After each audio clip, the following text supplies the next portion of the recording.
से। जय जिनेन्द्र। निज स्वरूप को परम रस जामे भर्यो अपार, वंदो परमानंदमय समय सार अविकार।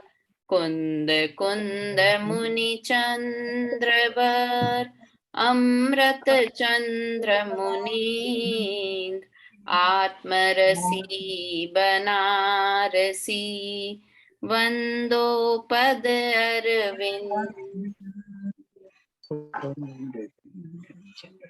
नाटक समय सार ग्रंथ पंडित बनारसी दास जी कृत, इस पर हम चर्चा कर रहे हैं। तीसरा द्वार कर्ता कर्म क्रिया द्वार पर हम चर्चा कर रहे हैं। दो द्वार हमने पढ़े, सबसे पहले उत्थानिका पढ़ी थी, उसके बाद हमने जीव द्वार, फिर अजीव द्वार, और ये तीसरा द्वार कर्ता कर्म और क्रिया द्वार पढ़ रहे हैं।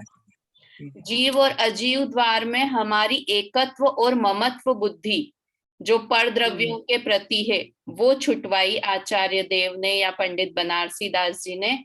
और यहाँ कर्ता कर्म क्रिया द्वार में हमारी कर्तृत्व बुद्धि कि हम पर के कर्ता अपने को मानते हैं और हम पर के कर्ता नहीं हैं। अपने भावों के कर्ता तो हम हैं, किंतु पर पदार्थ के हम कर्ता नहीं हैं। इस बात को यहाँ से समझा रहे हैं। हमने 10 तक के छंद, 11 तक के छंद की चर्चा कर ली थी। मैं स्क्रीन शेयर करती हूँ एक बार। तो हमने ये 10वां छंद पढ़ा था पिछली क्लास में कि एक परिणाम के दो कर्ता नहीं हो सकते और दो परिणाम एक द्रव्य के नहीं हो सकते। पहला क्या पढ़ा था कि एक परिणाम के कर्ता दो द्रव्य नहीं हो सकते।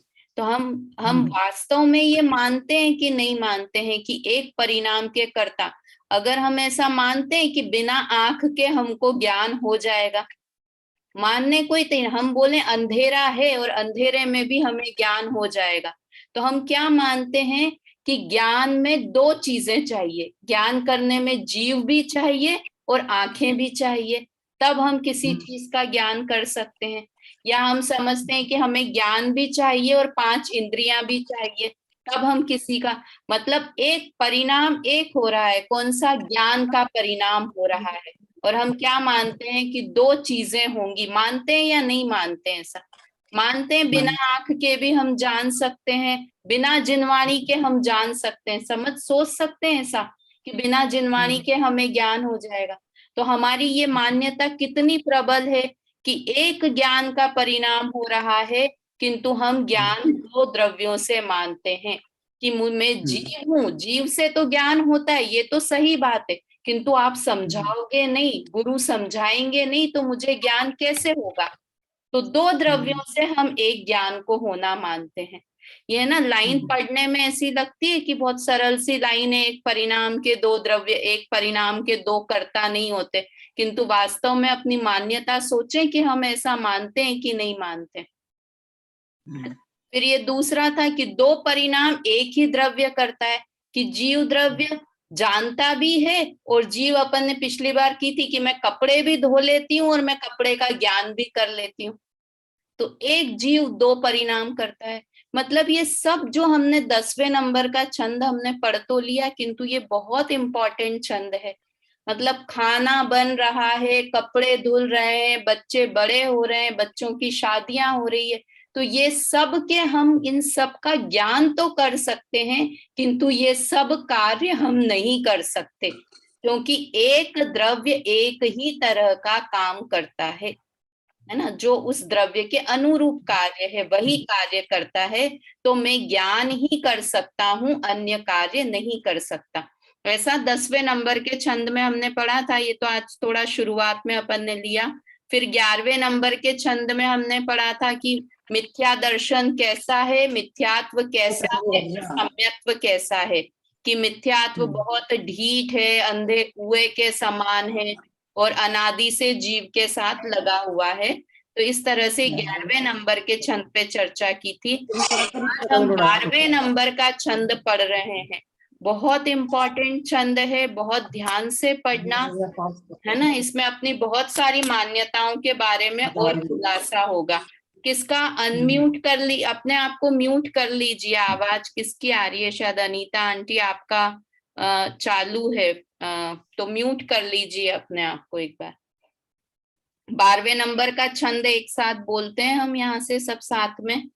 शुद्ध भाव चेतन अशुद्ध भाव चेतन, दूहों को करतार जीव और नहीं मानिए। कर्म पिंड को विलास वर्ण रस गंध फास, करता दूहों को पुद्गल परवानिए। ताते वरनादि गुण ज्ञानावरनादि कर, नाना परकार पुद्गल रूप जानिए। समल विमल परिणाम जे जे चेतन के, ते सब अलख बखानिए। देखो क्या अर्थ है इसका।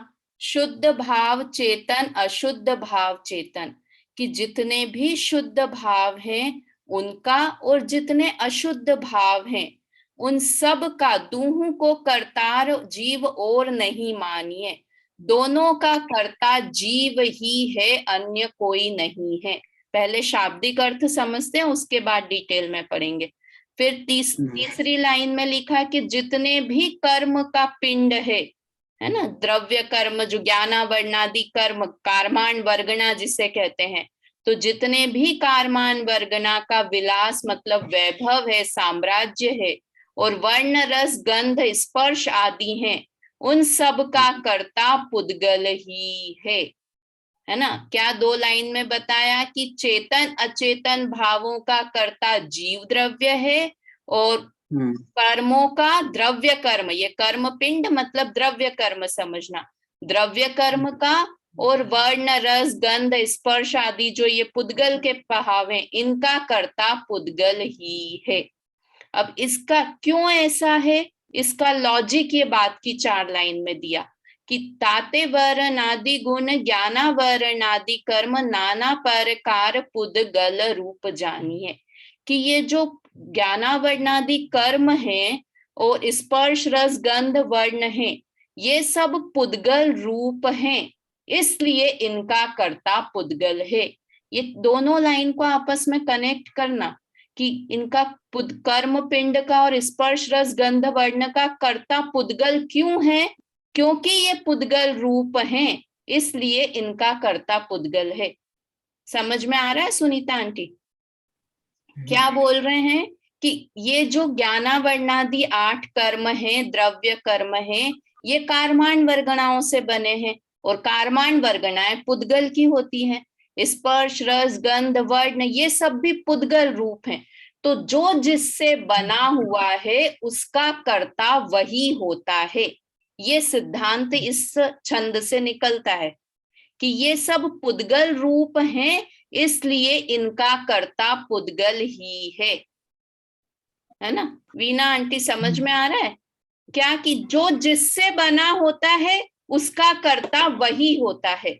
तो ये पुद्गल से बने हुए हैं, इसलिए इनका कर्ता पुद्गल ही है ना। और अब जो ये ऊपर की 2 लाइन बताई थी, इसका कनेक्शन नीचे की 2 लाइनों से है कि ये समल विमल परिणाम, समल मतलब मल सहित अशुद्ध परिणाम, और विमल अर्थात मल रहित निर्मल परिणाम, जो जो चेतन के हैं वो सब अलख पुरुष, तेते सब अलख पुरुष यूं बखानिए। अलख पुरुष मतलब इंद्रियों से रहित आत्मा, तो ये सब आत्मा के परिणाम हैं, इसलिए इनका कर्ता आत्मा ही है, जीव ही है। ये दूसरी लाइन, दूहों को कर्तार जीव।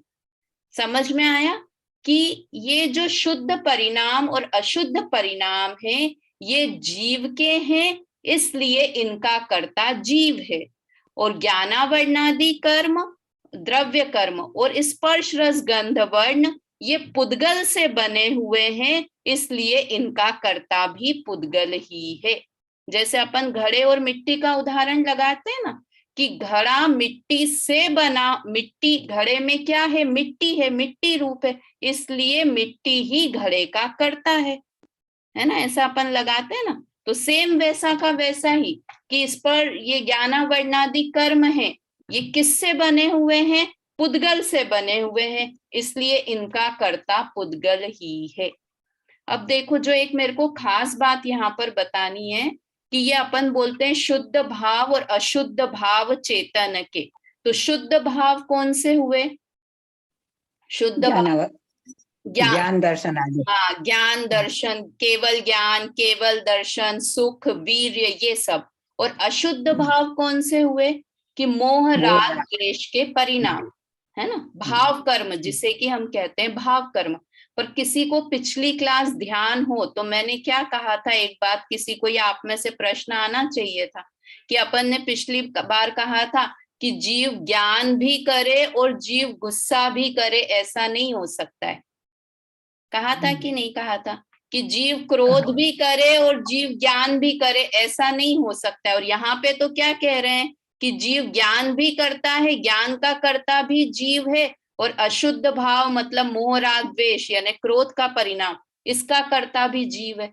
तो दोनों बातों में तो वो हो गई ना, गलत हो गया। मैंने पिछली क्लास में तो कहा था कि अशुद्ध भाव जीव नहीं करता है, और यहाँ कह रहे हैं कि अशुद्ध भाव क्रोध का परिणाम जीव करता है।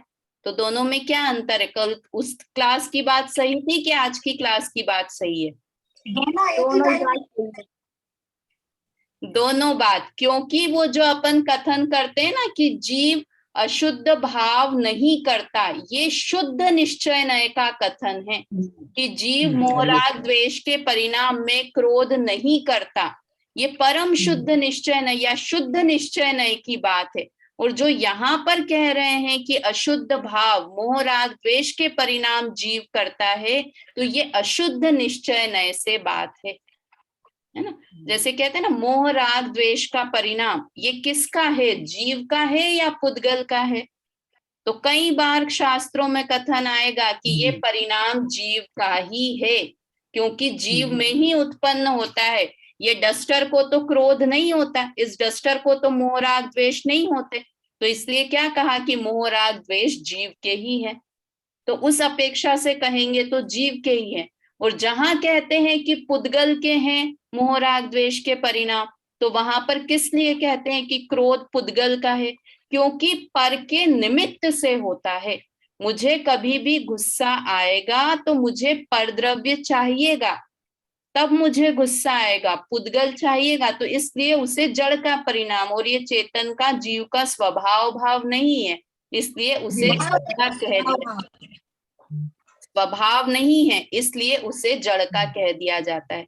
जैसे कहते हैं कि नहीं कि बच्चा है तो माँ का है या पिता का है, किसका है? दोनों का।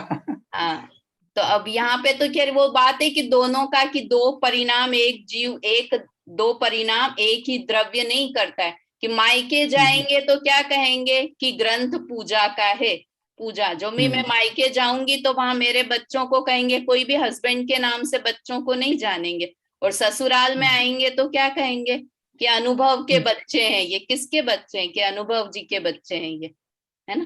तो इसलिए ये कभी भी अशुद्ध भाव की बात आए, मोह, राग, द्वेष के परिणाम की बात आए, तो हमेशा ये समझना कि कथन दो तरह से है। जब शुद्ध निश्चय नय से बात करेंगे तो अशुद्ध भावों को पुद्गल का ही कहेंगे। अशुद्ध भाव समझ में आते हैं ना, क्या अशुद्ध भाव यानी मोह, राग, द्वेष का परिणाम, कषाय के परिणाम, क्रोध का परिणाम, गुस्से का परिणाम, पूजा का परिणाम, जो भी अशुद्ध मोह, राग, द्वेष के परिणाम है सारे, तो वो कभी कभी जीव के भी कहे जाते हैं, शुद्ध निश्चय नय से जीव के कहे जाते हैं। और अशुद्ध निश्चय नय से बात करेंगे, नहीं, हाँ, अशुद्ध निश्चय नय से बात करेंगे तो उसे जीव के परिणाम कहेंगे, और शुद्ध निश्चय नय से बात करेंगे तो उसे पुद्गल का कह दिया।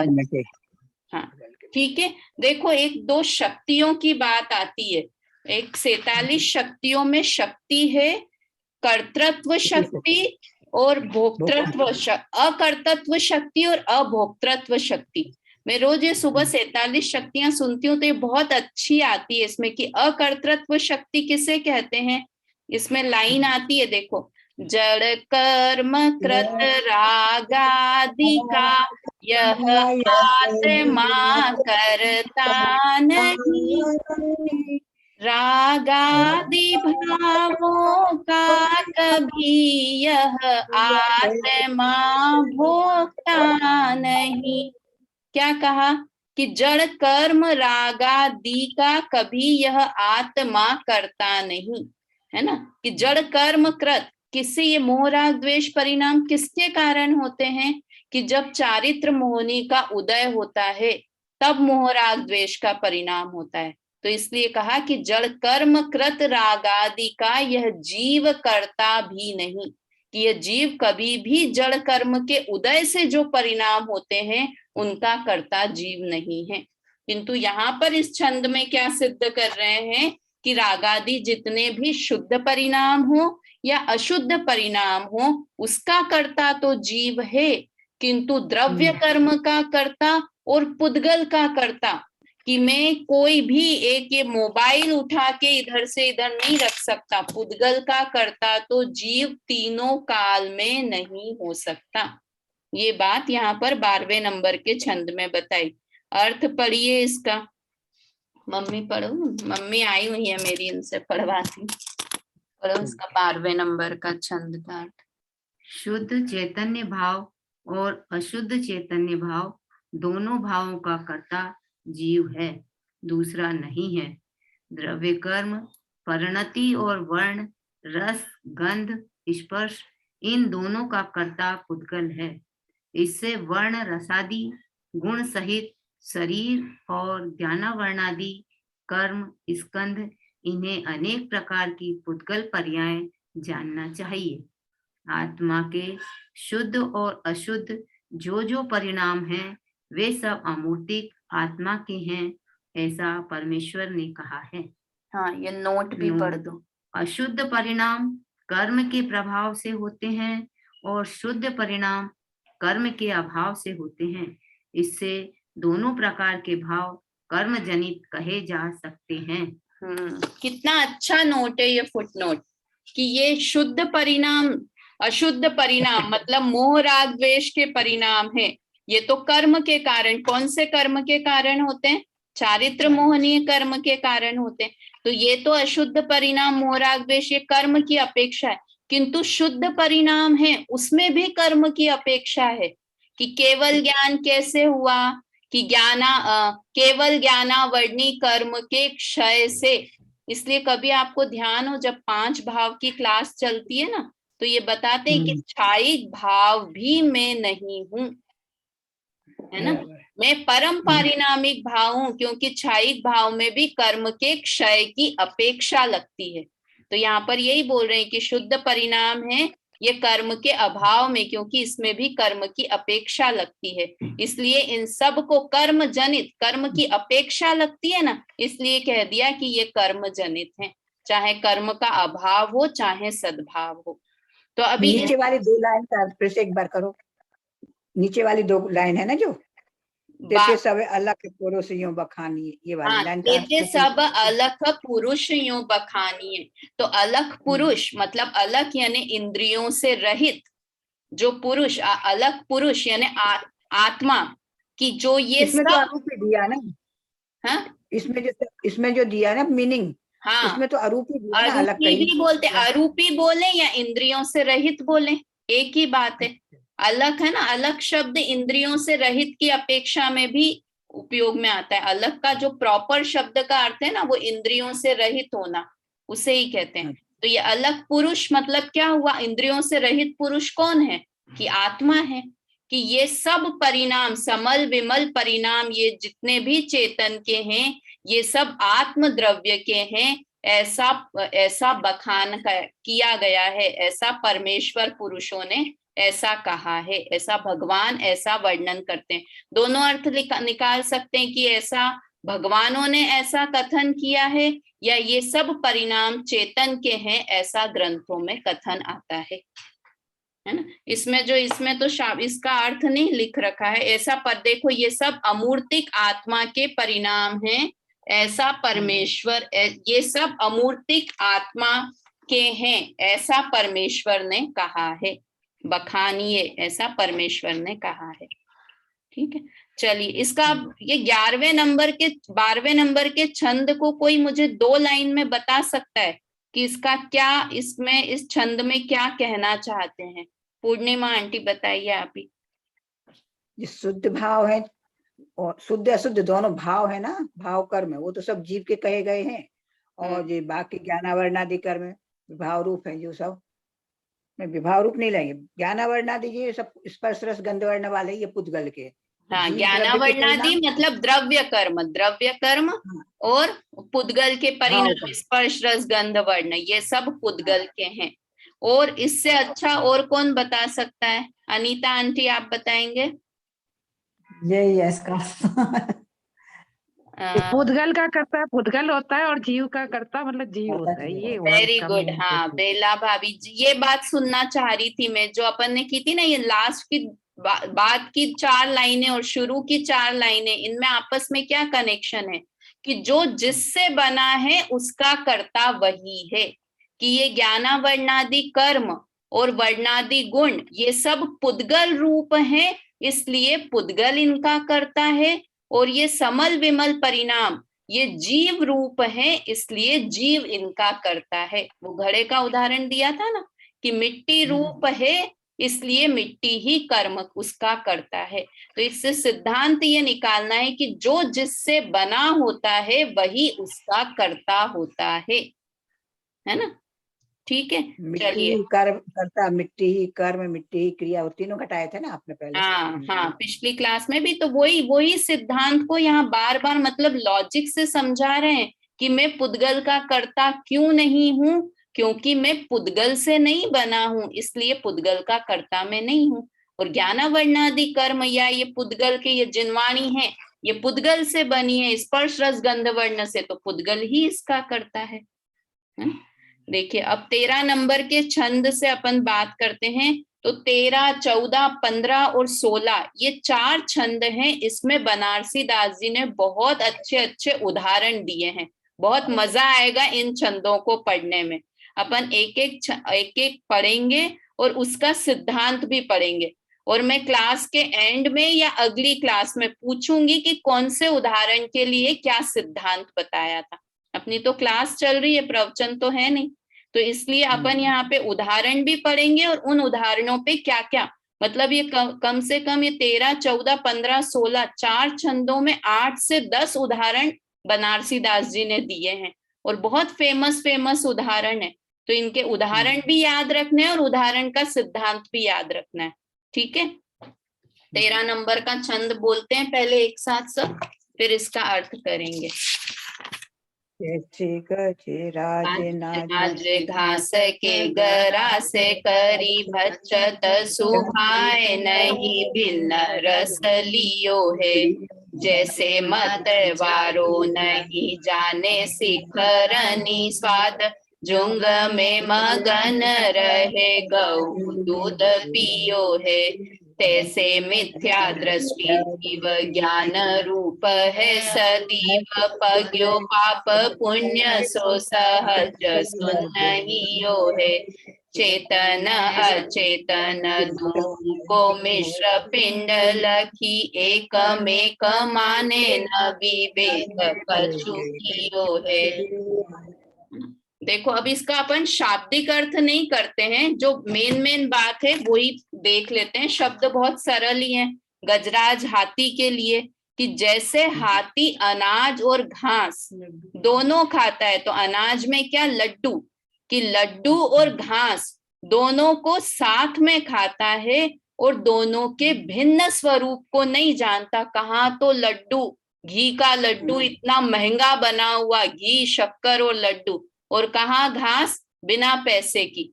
इतना महान पदार्थ और एक घास इतनी नीची पदार्थ, दोनों को मिला के खाता है और दोनों को एक ही समझता है। दोनों अलग इतनी अच्छी चीज खिला रहे हैं और वो खिला रहे हैं, किंतु उसके भेद को नहीं जानता है, दोनों को एक में एक समझता है। वैसे ही मिथ्या दृष्टि जीव, जो तीसरी लाइन यहाँ पे 5वीं लाइन में तैसे मिथ्या दृष्टि नहीं, इसका अर्थ यहाँ 5वीं 6ठी लाइन में समझना। चेतन अचेतन दूहू को मिश्र पिंड लखी एक मेक माने न विवेक कछु कियो है। वैसे ही मिथ्या दृष्टि जीव।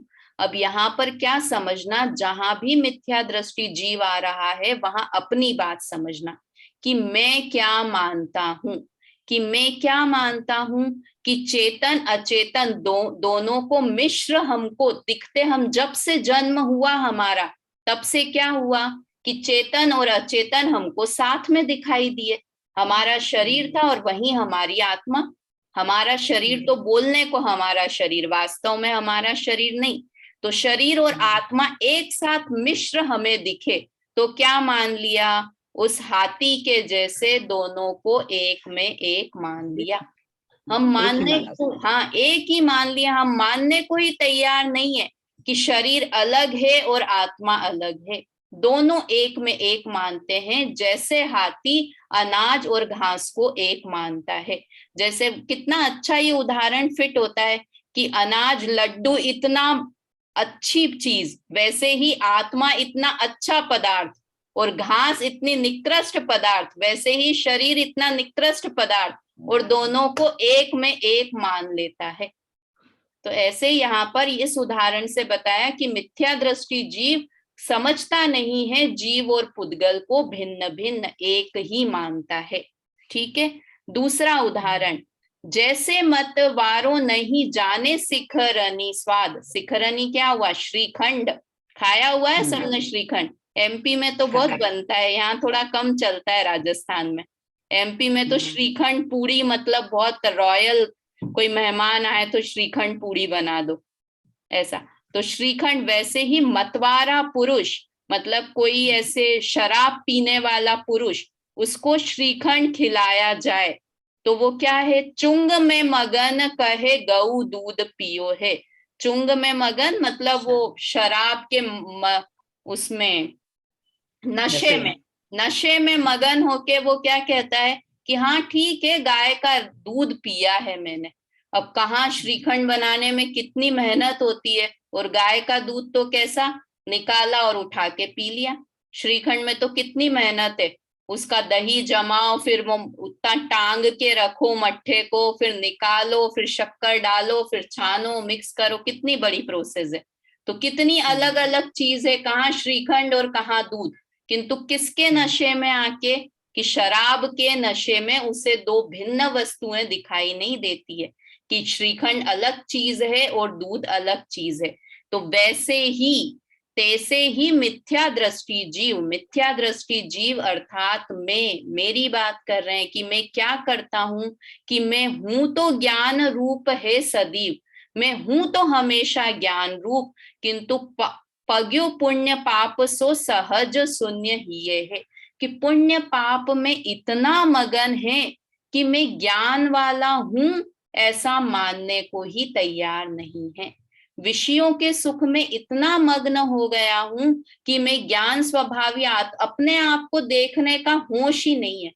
देखो ये जो मिथ्यात्व के लिए बहुत सारे उदाहरण आते हैं ना, उसमें एक मिथ्यात्व को मोह मदिरा, मोह महामद पियो अनादि, मिथ्यात्व को मदिरा की संज्ञा दी जाती है, मिथ्यात्व को अंधकार की संज्ञा दी जाती है, मोह महातम मोह महातम छायर, तो अंधकार की उपमा दी जाती है, यहाँ पर नशे की उपमा दी है। तो यहाँ पर दो उदाहरण बताए और दोनों में हमारी प्रवृत्ति बताई।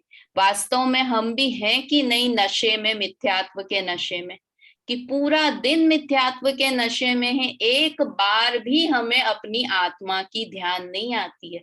हम स्वाध्याय भी कर लेते हैं, पूजा भी कर लेते हैं, खाना भी बना लेते हैं, नहा धो लेते हैं, सब काम कर लेते हैं, किंतु आत्मा के बारे में सोचने का हमें टाइम ही नहीं मिलता है, विचार ही नहीं। तो इतना उसमें मग्न है मिथ्यात्व के नशे में, वो जैसे शराबी शराब में इतना मग्न है कि उसे होश ही नहीं है कि मैंने श्रीखंड खाया है या गाय का दूध पिया है।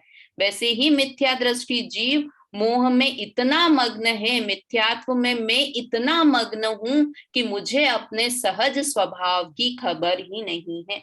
देखो ये है ना कि ज्ञान रूप है सदैव, ये आती है ना पूजा की लाइन, ज्ञान की प्रतिपल उठे तरंग झांकता, उसमें आत्म राम अरे आबाल सभी गोपाल, सुलभ सबको चिन्मय अभिराम। कि प्रति समय ज्ञान ज्ञान ज्ञान ज्ञान ऐसी तरंग उठ रही है, किंतु फिर भी हमको होश ही नहीं है कि मैं जानने, मेरे पास इतनी अद्भुत चीज ज्ञान से जानने वाली है, वैसा कुछ होश ही नहीं रहता है। तो यहाँ पर इस छंद में दो उदाहरण दिए, एक गजराज का और दूसरा मतवारे का। ठीक है, अगला छंद पढ़ते हैं, 13 नंबर का छंद, कि इसमें किसकी बात कही है। ऐसे महाधूप की इसका अब अर्थ नहीं पढ़ते अपन, भावार्थ की लाइन एक पढ़ लेते हैं कि मिथ्या दृष्टि जीव स्वपर विवेक के अभाव में पुद्गल के मिलाप से जीव को कर्म का कर्ता मानता है, कि पुद्गल और जीव मिले हुए हैं और इसलिए वह अपने को कर्म का कर्ता मानता है। 13 नंबर। अब 14 नंबर का छंद पढ़ते हैं, इसमें भी 3 उदाहरण दिए हैं, तो तीनों उदाहरण भी पढ़ते हैं और उसका सिद्धांत भी क्लास पूरी हो उसके पहले। चलिए बोलते हैं छंद। जैसे महाधूप की तपति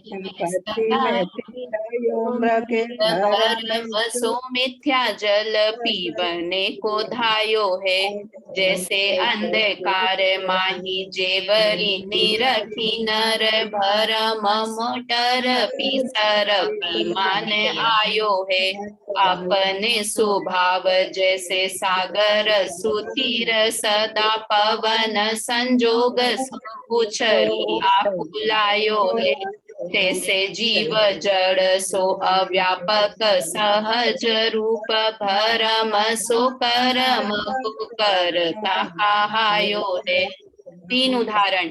पहला उदाहरण कि बहुत तेज मृग का उदाहरण, मृग तृष्णा का उदाहरण, सबका सुना हुआ उदाहरण है कि मृग को बहुत तेज प्यास लगती है, दूर देखता है धूप की चमक दिखती है और लगता है धूप की चमक से बालू रेती कि यहाँ पर पानी है, भागता हुआ वहां जाता है कि चलो मुझे यहाँ पानी मिल जाएगा, वहां जाता है फिर वहां पानी नहीं मिलता है, फिर आगे देखता है कि चलो वहां आगे पानी मिल जाएगा, ऐसे सुख की पानी की तलाश में भागता ही रहता है।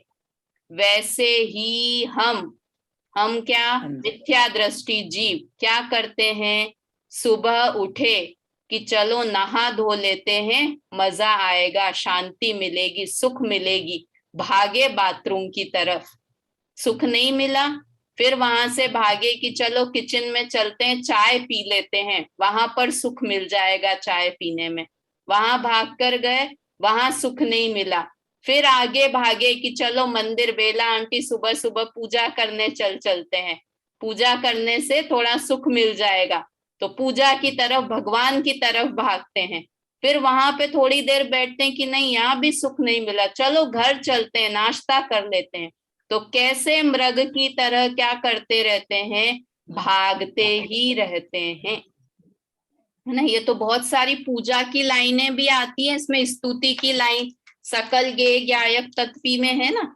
आकुलित भयो अज्ञान धारी, जो मृग मृग तृष्णा जानी बारी, है ना। और एक और उसमें केवल रवि की पूजा में भी आता है, जयमाला की शायद स्टार्टिंग है ना, भवन में जी भर घूम चुका, कण कण को जी भर भर देखा, मृग सम मृग तृष्णा के पीछे, मुझको न मिली सुख की रेखा, है ना। मृग तृष्णा के जैसे मुझे सुख की रेखा भी नहीं मिलती। क्यों नहीं मिलता है, हम नहाते हैं हमको सुख नहीं मिलता है, हम चाय पीते हैं, हम मंदिर जाते हैं, क्यों नहीं मिलता है हमको सुख, क्योंकि सुख वहां पर है नहीं। जैसे मृग को वहां लगता है कि वहां पर पानी है और पानी वहां पर है नहीं, इसलिए दुखी होता है, वैसे ही हमको लगता है कि यहाँ नहीं, बच्चों के पास चलते हैं, आज पहले बेटे के पास थोड़े दिन रह लेते हैं, वहां सुख मिल जाएगा, चलो वहां नहीं मिला, बेटी के पास चलते हैं, वहां सुख मिल जाएगा, बेटी के पास नहीं, पोते पोती नाते नाती के पास तो सुख मिल ही जाएगा, है ना। आंटी स्मारक, अनीता आंटी स्मारक आके रह लेते हैं, दिल्ली में तो नहीं मजा आता है, स्मारक में आके सुख मिल जाएगा।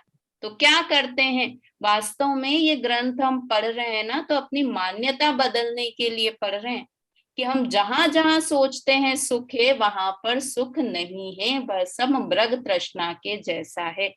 ठीक है, पहला उदाहरण हुआ।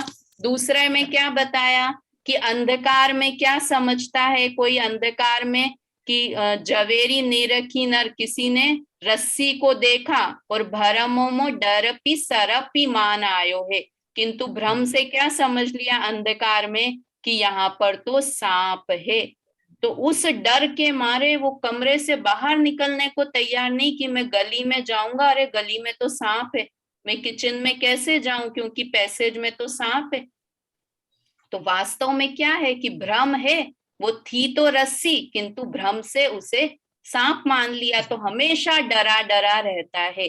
किसके कारण, अंधकार के, अंधकार मतलब मिथ्यात्व के, मिथ्यात्व रूपी अंधकार के कारण जीव क्या मानता है कि संयोगों का वियोग नहीं हो जाए, हमेशा भय बना रहता है कि मेरे साथी, मेरे रिश्तेदार मुझे छोड़ के नहीं चले जाएं, मेरे हस्बैंड की डेथ नहीं हो जाए, वाइफ की, बच्चों की, मुझे कोरोना नहीं हो जाए, शरीर का, मतलब हमेशा डरा डरा रहता है।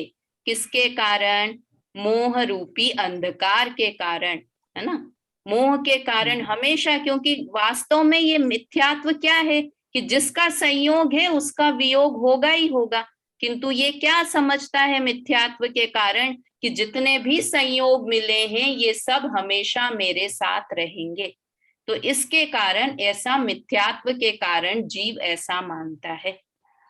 ठीक है, अगला उदाहरण, 5वां नंबर का उदाहरण, 4 उदाहरण हो गए, कौन कौन से, हाथी का उदाहरण, शराबी का उदाहरण, मृग तृष्णा का उदाहरण और रस्सी, अंधेरे में रस्सी को सांप समझने वाला उदाहरण। और अब 5वां उदाहरण कि स्वभाव से सागर कैसा है, स्थिर है ना। समुद्र को देखो अंदर से तो हमेशा समुद्र सा गंभीर, देखो ये 16 स्वप्न देखती है ना माता, तो उसमें एक 16 स्वप्न में एक सागर भी देखती है ना। तो सागर सा उसका फल जब पिता से पूछने जाती है ना, तीर्थंकर के पिता से, जब मतलब अपने हस्बैंड से उसका फल पूछने जाती है, तो क्या बोलते हैं कि तुम्हारा पुत्र सागर सा गंभीर होगा। और हमको तो सागर कैसा दिखता है, लहरें उछल कूद करता हुआ दिखता है, तो कैसा है वो कि ऊपर ऊपर से उछल कूद कर रहा है, अंदर से उसका स्वभाव कैसा है, शांत, एकदम गंभीर शांत स्वभाव है। तो स्वभाव से सागर कैसा है कि हमेशा शांत गंभीर रहता है, और पवन के संयोग के कारण उसमें आकुलता, उछल पुथल दिखाई देती है। अब ये इसका सिद्धांत यहाँ पर बताया है कि वैसे ही जीव, देखो टाइम 1 मिनट का ही बचा है, बस ये 2 लाइन का अर्थ करेंगे। वैसे ही जीव कैसा है कि हमेशा जड़ से भिन्न है, अव्यापक है। पुद्गल के साथ पुद्गल और जीव हमेशा भिन्न भिन्न है ना। सहज ज्ञान स्वरूप है पुद्गल, किंतु फिर भी कैसा मानता है कि भरम असो कर्म को करता कहायो है, किंतु भ्रम से, अर्थात भ्रम का अर्थ क्या, मिथ्यात्व के कारण, मिथ्यात्व के कारण मैंने अपने आप को कैसा मान लिया है कि मैं पर का करता हूं, पर पदार्थों का, पर भावों का मैं करता हूं, ऐसा मैंने मिथ्यात्व के कारण मान लिया है। वास्तव में मेरा स्वभाव ज्ञानानंद स्वभावी हूं, मैं ज्ञानानंद स्वभावी हूं, किंतु अपने स्वभाव को नहीं समझा, और अपना स्वभाव कैसा समझ लिया कि क्रोध आया मुझे, आज मैं बहुत क्रोधी हूं, मैं बहुत ममता करती हूँ, मुझे अपने बच्चों से बहुत राग है, मैं बहुत पुण्य करने वाली हूँ, मैं बहुत धर्मात्मा हूँ, मैं बहुत पापी हूँ। अपने आप को ये ऊपर ऊपर की जो लहरें दिखाई देती है ना, उन लहरें स्वरूप अपने को मान लिया। किसके कारण, मिथ्यात्व के कारण, मतलब गलत मान्यता। मिथ्यात्व मतलब उल्टी मान्यता, उल्टी मान्यता मतलब भ्रम, जैसा है वैसा नहीं मानना। तो वास्तव में मैं वैसा नहीं हूं, क्रोधी, मानी, रागी, द्वेषी मैं नहीं हूं, किंतु अपने को वैसा मानना यह भ्रम है।